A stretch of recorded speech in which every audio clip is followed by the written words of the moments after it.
በብዙዎች ዘንድ ተወዳጅነትን በእጇ አስገብታለች። ትወና ይዋጣላታል። በድምጽ በኩልም ዊትኒ ሂውስተንን ታስንቂያለች ተብላለች። መቅበጥ ያምርባታል።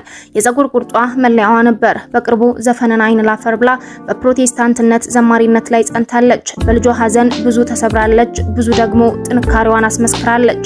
ታዲያ ዛሬ ደግሞ በግል ህይወቷ ላይ የሚያጠነጥነውን ከልጅነት እስከ ልጁነት መጽሐፏን ለህዝብ አድርሳለች። ዘሪቱ ከበደ።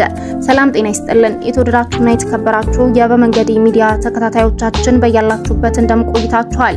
ዛሬ በሌላ መሰናዶ ተመልሰናል። በዛሬው መሰናዷችን ወደ እናንተ ልናደርስ የወደድነው ዘሪቱ ከበደ ከልጅነት እስከ ልጁነት በሚለው መጽሐፏ ላይ ከብዙ ወንዶች ጋር ተኝቻለሁ የሚል ሐሳብ በብዙ ማህበራዊ ሚዲያዎች ዘንድ እየተጋራ ይገኛል። ታዲያ ይሄ ነገር እውነት ነው ወይስ አይደለም የሚለውን ደግሞ በሰፊው ልናስቃኛችሁ ወደናል። ከሱ ጎን ለጎንም ከመጽሐፉ አንድ ክፍል ለናንተ የምናጋራ ይሆናል። አብራችሁን ስትቆዩ እነዚህንና ሌሎች መሰናዶዎችንም በሰፊው የምታቃኙት ይሆናል። አብራችሁን ቆዩ። ቤቱን ያልተቀላቀላችሁ ተቀላቀሉ። ታዲያ ይህ